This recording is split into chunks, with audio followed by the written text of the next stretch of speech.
if you haven't participated in any of the previous ones. So the first webinar was on the 14th of December, and that was titled Focus on Critical Thinking, Teaching Students to Identify and Avoid Common Logical Fallacies. So that was in 2019. Then there was another one in the previous academic school year, and that was on the 18th of June, and that was about media literacy, identifying the language bias, so that you know the range of topics that Willow has covered for us already.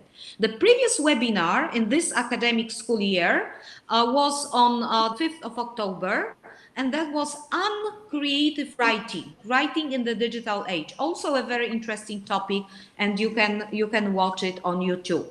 Today, Willow will be talking to us about 10 activities for incorporating critical thinking and media literacy into your classes. And as she wrote in her brief summary, in the previous webinars, she discussed how to recognize some logical fallacies and identify the language of bias. In this presentation, she will introduce a variety of ideas for developing media literacy skills to use critical thinking. And last but not least, just a few words about Willow. Willow is an educator and writer based in San Jose, California. And she was, in the previous year, that's how I met her at the US Consulate in Krakow. She was the English Regional Fellow Officer at the University of Rzeszów. And she is now the virtual English language fellow at the University of Opole. So everything can be done if there is a will, even at the time of COVID-19. You can keep in touch with teachers who are your fans. And she has experience in teaching many areas, for example, English as a second language, curriculum development, and many other subjects that you can read about in her profile on LinkedIn, for example. So over to you, Willow. Well, thank you so much, Lucina, for your, as always, very enthusiastic introduction. You cannot be unenthusiastic about youth. That's absolutely impossible.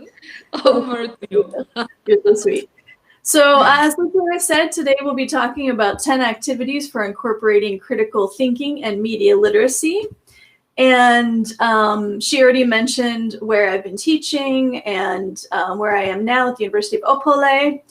And I believe Martina already asked some of you to talk about where you're from and what's your teaching context. So I just wanted to say that I am based in San Jose, California right now. This is a photo of a mural downtown done by a San Francisco artist. So some of you have already told me where you are now, but can you tell me what's your teaching context? Are you teaching primary, secondary? Are you doing teacher training? And I'm so excited to see people from Egypt, all over Poland, Croatia, Spain, Turkey. Some familiar names and faces are here today, and that's always exciting to see. So tell me, if you haven't already, where are you from or where are you, and what's your teaching context?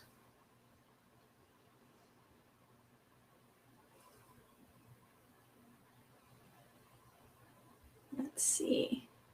Some people are in secondary, kindergarten, primary school, tertiary, not yet a teacher. Great. I love having future teachers.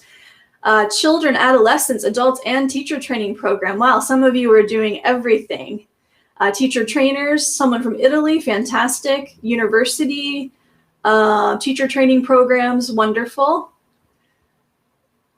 I think I recognize some more names here. That's great to see. Bangladesh, wow. Who else do we have? From all over Poland, teacher training program, primary school teacher, and supervisor for all ages. Wonderful, wonderful. Teacher training program, okay, great.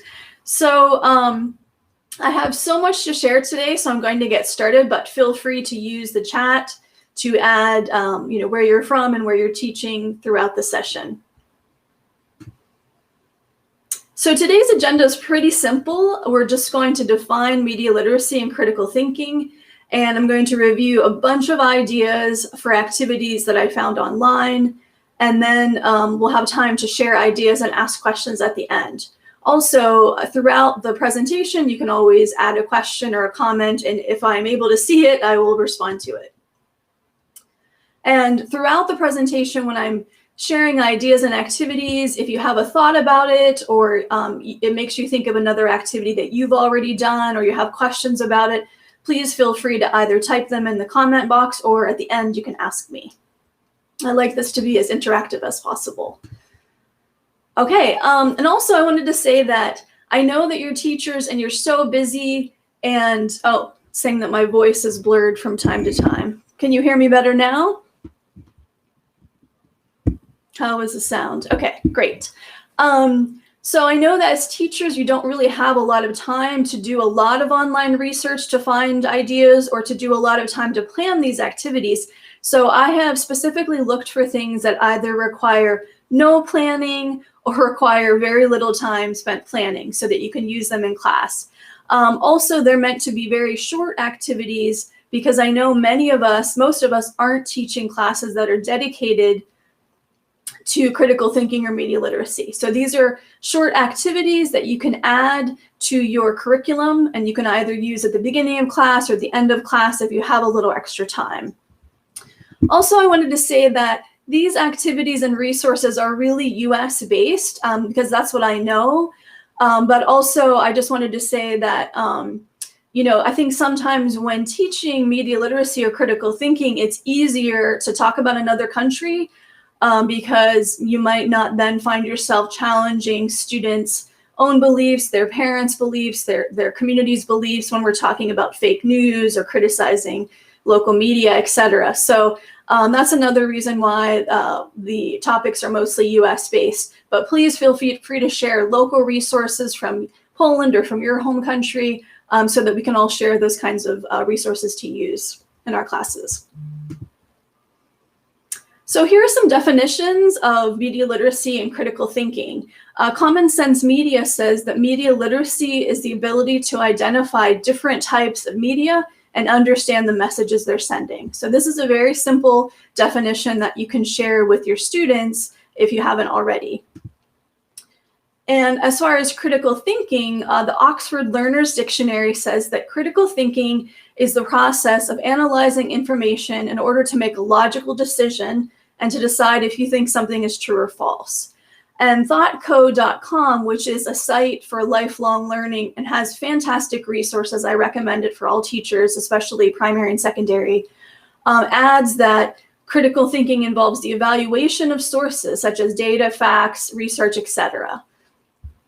So for today, I'm going to be focusing mostly on activities that are based on media literacy resources, but that also incorporates critical thinking.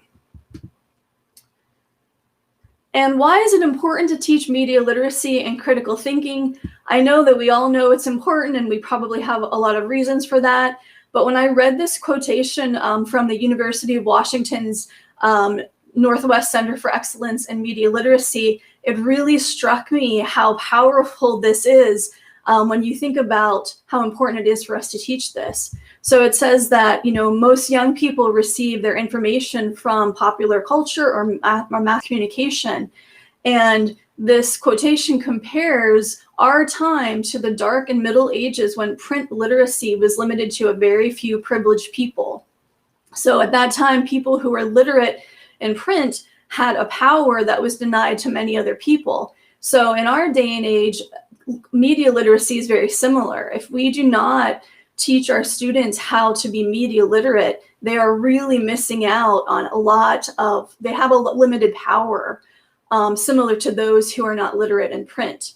And the skills of thinking critically about mass communication are really essential survival skills for today's consumer society. So it's so important that we teach our students how to be media literate, because otherwise, in this day and age, it's almost as if they're not literate at all. So I'm going to go into the activities, and I have a lot of activities, and I'm going to try not to rush through them, but I do want to make sure I get them in. However, I have the PDF, and I am willing to share it with anyone who emails me. I'll share my contact information at the end. So if I'm talking a little quickly or you're missing some sources, never fear. You can message me to get that PDF, and or of course you can watch the video again online. So one of the first activities that I found is an online quiz to learn about fake news. And this is from a site called Factitious. And they have different levels for these quizzes. They say some of the quizzes are easy. I would say I found them to be pretty difficult. I think they're more for upper primary students, secondary and university. So this is an online quiz. It just takes a few minutes. And for example, it will have a short news article. So this one says, a roll of paper towels signed by President Trump sold for $95 on eBay. So the students have to read this short article and decide if they think this is real news or fake news. And at the bottom of the article, they can click on a thing that says source so they can see where it came from. So obviously if a source is like Washington Post or New York Times or something, it's a valid news source, but there are also a lot of other news sources that students might not know the names of. So the source for this article about this toilet paper, or not toilet paper, paper towel being sold is from Real News Right Now. So your students might not know that site and they have to guess, is this fake news or real news? And then when they answer, I said that it was fake news. It gives them a little information about it. It says, for example, that's right, that was a fake article. It gives them the source to the actual site so they can go to that website and see what it looks like. So that also gives them a little practice in knowing what does a fake news site look like versus what does a real news site look like. And it gives a little bit of a description of that site. It says that it's satirical, or has outright fake articles, and it gives a little bit more information for how students could tell why this is fake. So this is a great quiz. Just give students the link. They can go online, take it. There are a ton of different quizzes, and they only take a few minutes. Someone said now it would be more expensive. Yeah. And also an extension for this is that when your students see that website, you can teach them a little bit about lateral reading. So let me go back to that. So that was called realnewsrightnow.com. So when students do that quiz, another activity you could have them do is to look up that site of that news source and then go to a few fact-checking sites to see what they say about realnewsrightnow.com. So you can give students a few sites like politifact.com or mediabiasfactcheck.com and tell them to check those sites. So when I looked up the realnewsrightnow.com, if you can see, it has it's labeled that to be not fake news. I think it says, I can't really see it on my screen, but I think it says like liar, liar, pants on fire. So it's known to be fake news according to PolitiFact. And if you look further on PolitiFact, it gives more information. Ditto for the media bias fact check. It says that this site is satire and explains what that means and talks a little bit more about the website. So by having students do that, by having them do lateral reading, which is not just reading everything on one site, but going and checking different sites to see what is said about the site that they're looking at, you're teaching students the skill of how to check or how to fact check different websites. And someone's asking for my email address, and I'll give that at the end. I have it in the presentation. Another source that I found, which I think is absolutely fantastic, is Stanford University has something called the Core Curriculum or Civic Online Reasoning. And they have really, really detailed lesson plans that are quite interesting. As a teacher, you can go right to that website and immediately teach the lesson using the lesson plan. They have many different lessons, and I'm going to share a little bit about one of them, which is called the Who's Behind the Information Saturday School. Now, the cool thing about the Civic Online Reasoning site is that Stanford has actually gone and made a lot of fake tweets, fake blog posts, fake articles that look very real. And they have students examining them and deciding if they're real or not and how they can tell if they are. So for example, here's a fake tweet, and the topic is should we have Saturday school? So here's a tweet the students can read. We strongly support the growing movement for mandatory Saturday school, etc. And there are 2 other sources. There's a blog post, there's a news article, and Stanford has created all of this. And the reason I think that's so great is that when we're teaching students media literacy and about fake news, etc., it's so hard because it's sometimes hard to find something that really has the specific characteristics that we've told students to look for. So I think it makes sense to have some of this like pedagogical scaffolding where there's some, fake reports and news and tweets that have been created for students to examine them, and so they can really develop their media literacy skills. So Stanford has these 3 fake reports or fake media sources, and then there are questions for students to look at. This is source A. So what's the argument? How is this person qualified? Who is this person that's tweeting? Where are they getting their information from? So it's really showing students how they have to question everything they read and think about where it's coming from. Does this person have expertise in this area? Why are they talking about Saturday schools? And actually, before I move on to the next one, and this site also has the lesson plan printed out and all the student materials that you need, that you can just, take that lesson and use it tomorrow if you want to. Another source that I found is pewresearch.org, which does a lot of, online surveys, etc., has another online quiz called Fact or Opinion. And this, we know it's really important for students to be able to tell the difference between something that is just an opinion and something that is a fact. And this quiz is another one. It's a quick quiz. It's they have questions like healthcare costs per person in the US are the highest in the developed world. And, is that a fact? Is that an opinion? Increasing the federal minimum wage to $15 an hour is essential for the health of the US economy. So you could be teaching students too, if you're doing this in class with your students, you could be asking them to look at the language used in this quiz, is essential for, that sometimes can be an indicator that it's an opinion, that someone's stating an opinion instead of a fact. Another great site that has some quizzes about social media literacy and news literacy is the News Literacy Project. And they have a lot of educator resources. And for example, they have some quizzes for students to understand what's the difference between a reporter and a columnist. Because, many students might not know when they look at a site whether something is a, research-based, fact-based news article written by a reporter, or if it's just someone's opinion written by a columnist. And so it has some information so that students can distinguish between the roles of the 2 of them. They also have questions about social media platform and if they do fact checking. And again, this is something I think, you could do this in class. If you're in a socially distanced class, you could be showing these questions, having students answer, or in an online class, you could also do it together with the students or assign it for homework. And these really just take students through these basic concepts of, being able to distinguish truth versus opinion, fact versus opinion.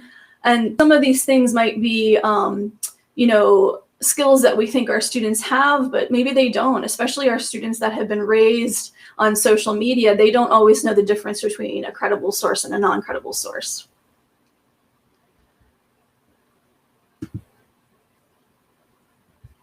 And another activity that you can do, and this is one of my favorite ones, is you can have your students analyze political ads. And there is a site called the politicaladarchive.org, and it has many different political ads that you can find that you can use in your class. So this is an example of one that I found. It's just a 30-second political ad. Many of the political ads are quite short. And this is an ad that was put out by the Donald Trump campaign before the 2016 election, and it was about Hillary Clinton. And I have the short transcript there. She asked, "Why aren't I 50 points ahead?" An announcer then answers, "Maybe it's because the director of the FBI said you lied about emails, or your policies have allowed ISIS to spread, or because you called Americans deplorables." Okay, so it's a very short clip. So you can show that to students, and then you can ask them some basic questions about the ad, because again, students might not necessarily know the difference between a political ad or an actual news clip. So you could ask them things like, who created this ad? What's the subject of the ad? What's the purpose of the ad? So even having students just think about, this ad is put out to make a certain person look bad, right? What is the ad saying? So they can paraphrase, the paraphrase being, Hillary Clinton shouldn't have been president because of doing these 3 things. You can also ask more extension questions. Ask students, well, what characteristics or qualities or actions do you think a world leader should have or should do, to make them start thinking more and so that they're able to unpack this ad. You can ask them questions about signs of bias in the ad. For example, is the language extreme? Are there threats or all or nothing statements? Does the message appeal to emotion? Does the message simplify or generalize information? Does it offer a one-sided or limited view? And does the logic seem fuzzy or distorted? So just having students aware again of how political ads typically are one-sided, the logic typically is very fuzzy. And some of the comments might be taken out of context. So that's one thing you could do, show the political ad, have them answer these questions. And one thing I said earlier is I mentioned that sometimes it's easier to teach media literacy or critical thinking when you're using examples from other countries, or like in this case, using examples from a previous election, where maybe feelings aren't quite as strong now as they are about the very recent election in my country. So I wanted to ask you just to see what you think about this. Do you typically, when you do critical thinking or media literacy in your class, do you use examples from other countries, or do you use examples from your own country and your own country's ads, your own country's newspapers, your own country's sites? I'm just curious what you do in your own classes. So if you could just tell me in the comments. Someone said he uses things mainly from the UK and the US. Talking about the US election. Both, okay. Other countries, mainly UK, US. Okay, someone said they work with adults, and so they address controversial local issues head on. Someone said other countries, but scientific research. Depends on the topic, for sure. Other countries that students have some knowledge about.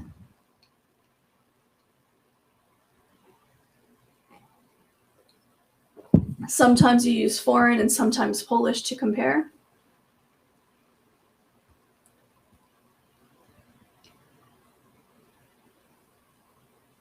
Okay, great. I was just curious because, like I said, I think it's easier sometimes to use other countries' ads or other countries' sites, but you don't necessarily want students to think that fake news is something that only happens in another country. So, it really depends on the context that you're teaching in. Okay. So now an extension ad for this, extension activity for this is, let's say you've played the 30-second political ad, you've asked the students the questions, maybe they've talked to partners or they've typed answers online about the kind of analyzing and unpacking the political ad. Another thing that you can do is you can actually have them fact check the political ad. So this is a slightly longer activity. You could do it a different day or have them do it for homework. And it can be difficult for students to go and find information, all the information on that specific ad, because they'd have to go look up, what about Hillary and emails? Did she use emails? Is there precedent? Have other government officials used private emails or private email servers, et cetera? So there's a lot for them to research. However, if you go to this politifact.com site, they actually have 10 of the most aired political ads and they're fact checked. So as a teacher, you wouldn't, show your students this site, but this would kind of give you the answer key so that when your students are finding some information about the ad, you can then direct them to the answers here. They have fact checked all of those ads, including the one that I just showed you with Hillary Clinton. So you could use that either having students checking their answers on that website, or you could be checking the students' answers to make sure that they have fact checked all the information. Now, when you have students doing fact checking, you can give them a bunch of fact checking sites. So I'm going to list some here. I use a variety of different fact checking sites. These are some that I've heard of and some that I've used before. One is called Rumor Control, and it's actually from the government. It's of course, right now it's fact checking a lot of things from the recent election, but students can go to rumor control and find information and details about recent claims. Another one that they can go to, another few they can go to are apnews.com has a fact checking section, and they have international news. So this isn't just a US one. Although I will say most of the fact checking sites that I looked at right now, because the election just took place in the States, many of them are devoted to fact checking those claims. But AP News has a fact checking site. Also Snopes does fact checking. And this is something that I think this is a really commonly used fact-checking site. A few others at Snopes also has international facts. And then a few more that are just US focused is the PolitiFact and FactCheck are both US focused. Now, I went to Wikipedia and I looked for a list of international fact-checking websites. I do not know these websites. I do not know if these are good fact-checking sites, but I found a few from Poland.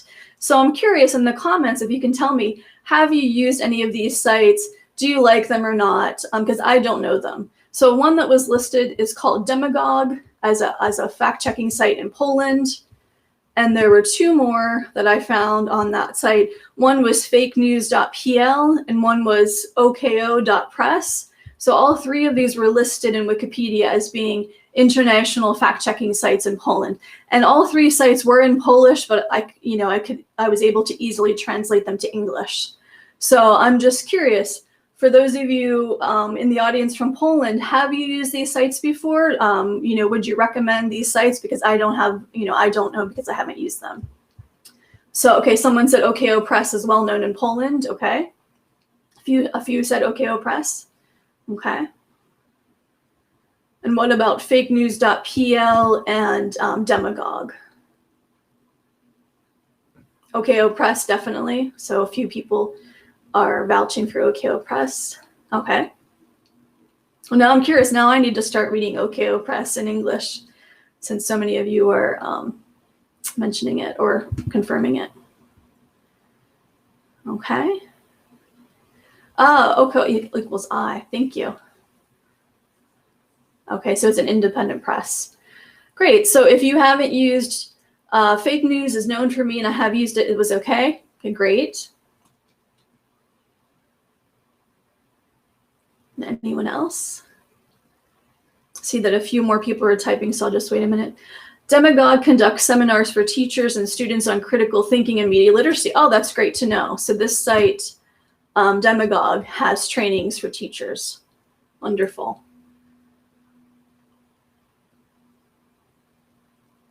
And someone else is typing, so I'll just wait one more minute. Fakenews.pl is not really known. I don't know. It might be a new one. I'm not sure. Okay, well, thank you. So let's move on. So another activity that you can do with your students is to have them analyze the point of view in TV and movies, because you want them to think about whose perspective is being shown, whose perspective is not being shown. Is this fair? Is this a fair representation of characters? So, for example, you can either ask students to bring in or to show online a short clip from a TV or movie that they like, a TV show or a movie that they like. Have them, do this in groups and ask them to answer questions about who is featured in the show, who or what, and who is presented positively versus who is presented negatively. And what about gender, ethnicity, culture? Which ones are represented? How are they represented? Which characters' perspectives are left out? Which do you wish were addressed more fully? And as an example for this, I was thinking I don't really know which shows are popular right now, especially in primary and secondary school. But I was thinking that I know there was a show, The Big Bang Theory, that was popular for quite a while, I think amongst high school and university students. And it was a show that was really showing in a positive light a group of male nerdy types, and they were really smart, but they were socially awkward. And it really showed them as being very charming, lovable, awkward, adorable. But when I watched the show, I felt that women were portrayed really negatively in the show. There were a lot of sexist jokes made. There seemed to be some this idea that sexism was benevolent, it's funny, it's fine. So think of a TV show or a movie. If students aren't coming up with examples that are quite so easy to parse, that might have some characters or some different perspectives that aren't being shown fairly. Depends on the season. Okay. All right. This is another thing that I found online that's really big in media literacy. And if you haven't looked into this or heard of this, I really recommend you explore this a bit. This is from the Center for Media Literacy. And they talk a lot about the fact that if we want students to be good with media literacy and critical thinking, we really need to give them this conceptual framework to work with. So they came up with these 5 key questions and 5 core concepts. So these are, questions and concepts that can be, adjusted depending on the age group that you're working with. But the questions are: who created this message? What creative techniques are used to attract my attention? How might different people view this message differently? Which values, lifestyles, etc. are represented or not represented? And why is this message being sent? So, especially when we work with young students, again, they've grown up around media. They might not think about the fact that every advertisement they see or things they see online have been created for a specific purpose. They're not just representations of real life or reality. So even having students think about, this was created by a clothing company. They are, using models to show their product. They are, depending on who they're showing in the ad, they might make some people feel left out. They might make some body types, genders, cultures, races seem more appealing or less appealing, etc. And why the message is being sent, just the bottom line that the company is trying to sell its product.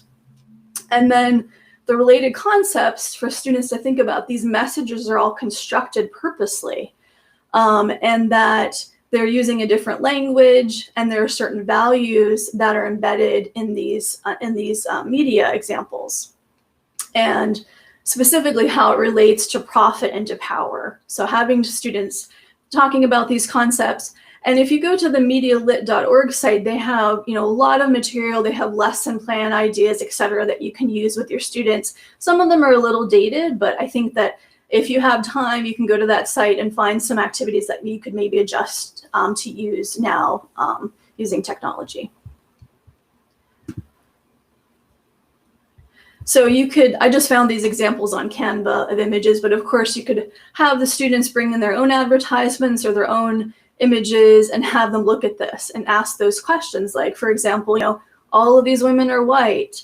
They're all women. They're all thin. They're all conventionally attractive. Why is the one woman posed in a sexy manner if it's for, I don't know, a shoe company or something? So just having students start to kind of have a little bit more savviness about advertising. Another thing that I found that is fantastically fun, but it takes a long time to do, so I would recommend assigning this for homework, is the BBC iReporter game. So it's this interactive fake news game, and it says that it puts you in the heart of the newsroom and gives you an opportunity to be a journalist. So for each question, you have a choice. They will sometimes show like an ad or a tweet and say, do you publish this tweet or do you check it out? Do you follow the source or do you email the company? And it's really fun. It's kind of like a choose your own adventure story online. And they have, they'll have phone calls coming in from different characters, giving information, asking questions, and you get a score based on accuracy, impact, and speed. So as a reporter, you're trying to quickly get the news out. You want to get the scoop, but you also want to make sure that you're not putting out fake news. So I found it to be really interesting. I think students of all ages could really enjoy this activity, upper primary and above. And someone also mentioned in the comments, getbadnews.com is another good site. Great, thank you. Another thing that you can do with your students is you can use the website Byte Media. So Bytes are Bytes Media. They have articles and they have compiled facts and fiction about specific topics. So what you could do is give your students a list of topics that you've found on Bytes Media and ask students to brainstorm about the topic. So for example, some of the topics on that site are herd immunity, monopolies, TikTok, etc. So, ask your students, okay, you're going to brainstorm about the topic TikTok. So brainstorm with your peers. What do you know about TikTok? What have you heard? Maybe what are some things you're not sure about? What are things that you're positive about? What information do you have about this topic? And then you would send students to Bytes Media to get more information on the topic. And then they would go back to their brainstormed list and they have to categorize what in their brainstormed list was fact, what they found out was fiction, which things they need to find more information on. And some images. So for example, they have a lot of information on COVID-19. So if you have students asking questions, they'll have a list of facts, things that are facts, like how you can get COVID, things that are false, like I'm young, I'll be fine, etc. So this can help students who, to kind of distinguish between fact and fiction. And I believe they have links for all the facts and fiction that they present so that students can follow those.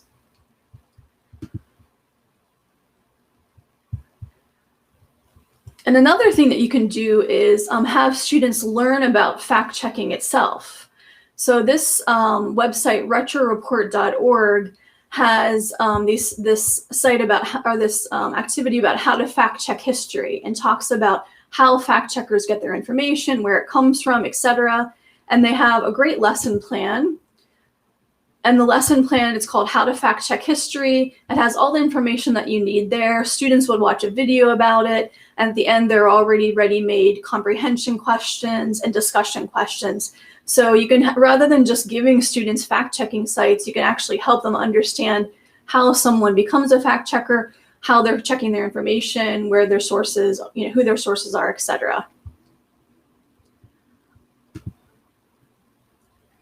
And this was a quote that was on one of the, I think it was the Media Lit site, that said, you should think of education as a garden where questions grow.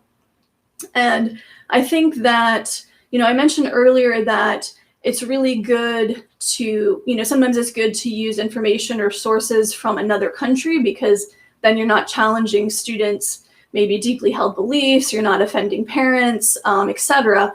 But I think that, as someone mentioned who teaches adults, it's also really important. You want to use local examples too, national examples too, and maybe not necessarily to tell students this site is bad, or this news is fake, or this politician isn't good, but just to let students know they can question it. Ask them, do you agree with this? Do you think it's true? How could you find out? So not to be giving students answers, but to be letting them know that the questions are okay, and we want them to be asking questions.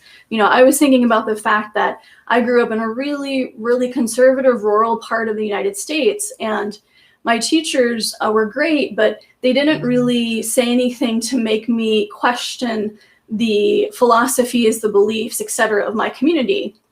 And I believed that because my teachers didn't say anything, they didn't, say things like, well, not everybody believes that, or, well, some people have different opinions, etc. I just grew up thinking they all had the same beliefs. And it wasn't until I was an adult that I found out not all of my teachers, belonged to that certain religion of my town, or not all of them were conservative, etc. So I think that, we need to keep in mind too, that whatever environment we're in, we can, just by letting students know that there are other people who have different opinions, or there are other options, or there are other websites, without leading the students or telling them what to believe, we can let them know that it is possible to question what's around them. It is possible for them to question what they're reading online, what they're seeing on TV, maybe what they're even hearing around them.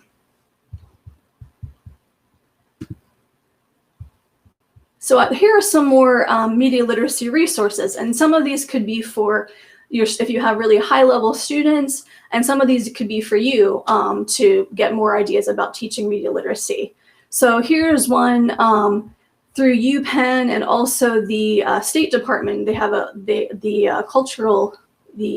ECA program put this program together, and it is on English for media literacy. These are free courses. When you go to the site, it might ask if you want to pay, if you want a certificate, but you can actually take the whole course for free. Another one is MOOC's English for Media Literacy that you can take, also another free course. Another one is Making Sense of the News, News Literacy Lessons for Digital Citizens. So this is another course, and I think this is, I think this is University of Hong Kong maybe. This is another one that you can sign up for. And someone just asked if they can get the presentation afterward. Yes, if you message me, I'll give you my email. I can send you the PDF so that you can see all these sources. So I wanted to ask you, what questions or comments do you have about the presentation, and what are some sources that you use? Because I've shared, 10 plus sources here that I found, but I know that all of you have your own websites, sources that you like to use. So what are some things that you use in your classrooms to teach media literacy or critical thinking? And I know not everybody here is from Poland. We have people from all over the world. So this is a great opportunity to hear about some new websites.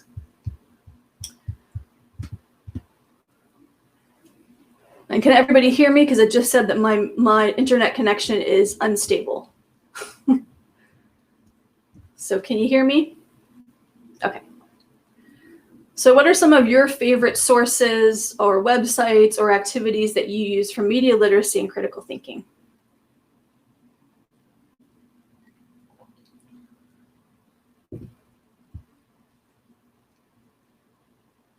Oh, fantastic. So, someone from Argentina. There are two different newspapers with opposing views, and they use them to analyze points of view. Perfect. Actually, I wanted to add a slide, but I already had 10 ideas. But if you go to, there's a site, All Sides. I think it's allsides.com. It could be allsides.org. They have this really beautiful visual representation of beliefs on the right, beliefs on the left. They also have a chart with left-leaning newspapers, right-leaning newspapers, central, neutral newspapers, so that students can also compare using that. Someone talked about using articles from National Geographic. In Iraq, you use games, puzzle, flashcards, and wall charts. Okay. In Egypt, you depend on minds. What do you mean by depending on minds? Do you mean it depends on the context, or what do you mean by that?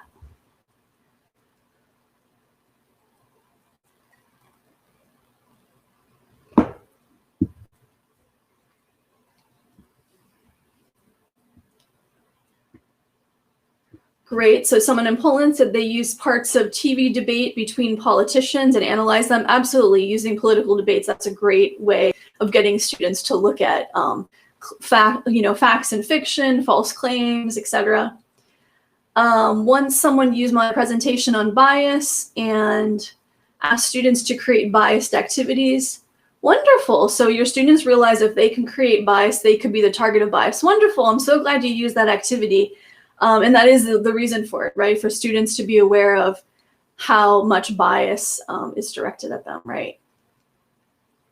Wonderful. And there's a little bit of a lag for the comments, so I'll just wait a few more seconds to see if anyone has any more sources or activities to share.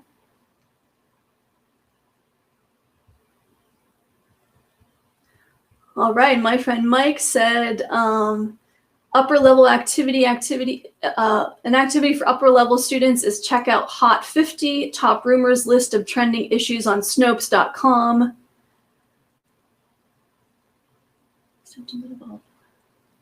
Oh, fantastic. So I didn't realize Snopes.com has a list of the top trending misinformation topics. And this will increase the awareness, sensitivity to potential disinformation campaigns in this areas. Extensions involve discussing possible motivations for spreading disinformation on these topics. Fantastic. Thank you for that resource. Using PBL really works for sure. And also, and Mike has shared the source, snopes.com/50 hottest urban legends. Fantastic. Thank you. And One Stop English. So One Stop English also has some resources for critical thinking and media literacy. Great. If you don't know One Stop English, that's a great website.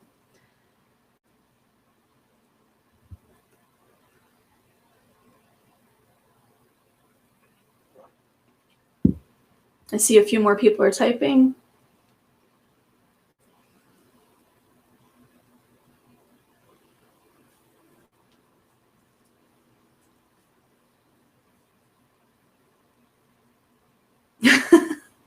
I just took a sip of water, Agatha. VOA, okay, Voice of America has some short videos. Yes, they do. That's a great site if you don't know Voice of America.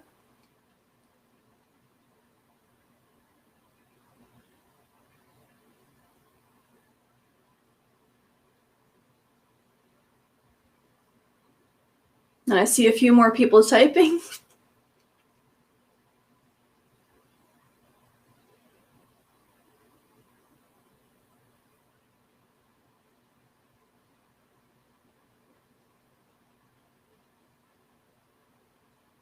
Pudelek is a great source of fake news to compare with real sources. For instance, people's statements. Oh, fantastic. Okay, thank you for sharing that.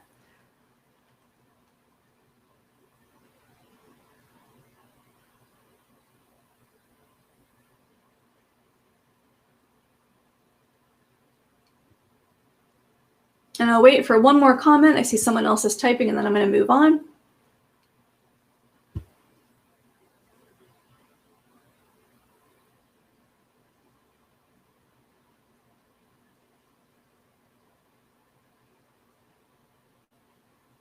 Okay, so I'm going to move on, but please keep typing your comments and I will come back to them.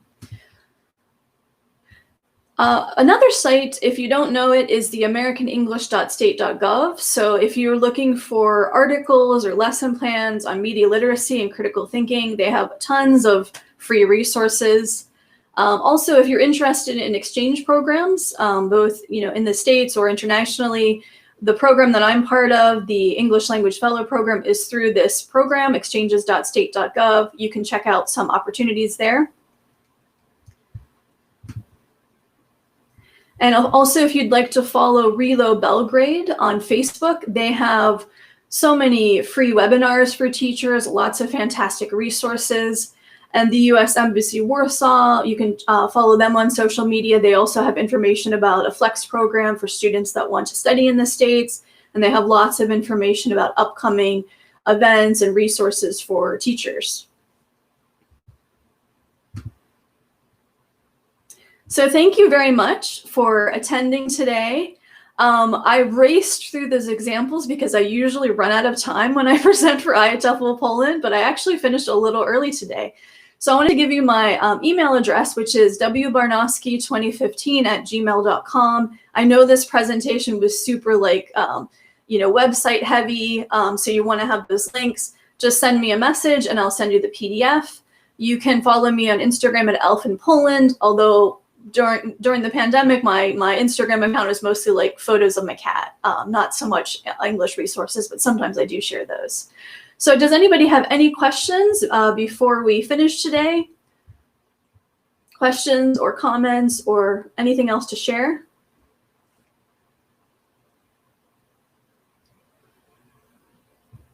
Okay, well, thank you so much for attending today. It was lovely to have such an international audience. You all have fantastic ideas, and I hope that you are staying safe. I know that cases are up in Poland and their cases are up in the United States, so please stay safe, socially distance, wear your masks, and I hope to see you again soon in another webinar.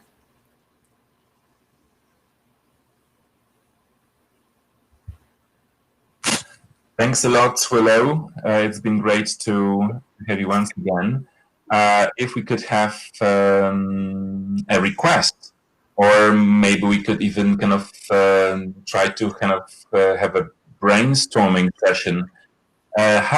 Because you basically talked about the IT resources, like the internet resources, and we may kind of wonder how to teach critical thinking out of the internet. I know that nowadays we've got, we moved our teaching online, but apart from that, how we can boost those skills of critical thinking outside the internet. So that would be probably the next thing. Yeah, that's a good question because hopefully one day again we will be in person, right?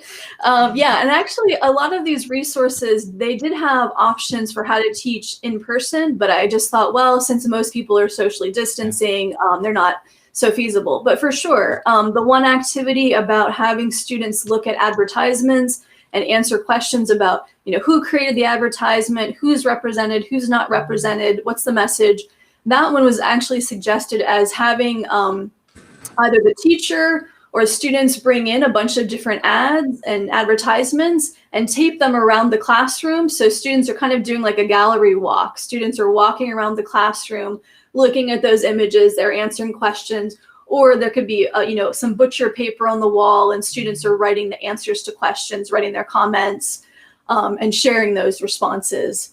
And definitely some of the things like with showing clips, the short internet quizzes, I could see a teacher in the front of the class showing that quiz or showing the video clip and having students answer, in the classroom, answer in pairs or small groups. So I think it's always easier to take an online activity and make it an in-class activity than it is sometimes to do the reverse. So that's a great question. Marcin, I have just received an email message from Majka Brzostek that Willow is staying until January. So maybe she will be ready to inspire us with one more webinar. I'm working on it. Yeah, maybe. Let me know. So that would be a good thing to do. Thank you, Willow, once again, and enjoy your evening. I will keep in touch with you. I'm so happy with this message from Micah. Wonderful. And the perspectives are moving forward, maybe even longer than this. We will see. We will see.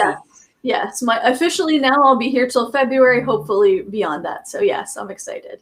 Yes, thank you so much, and I hope to see you again soon. Take care, stay safe, stay healthy. You too. Bye. Bye.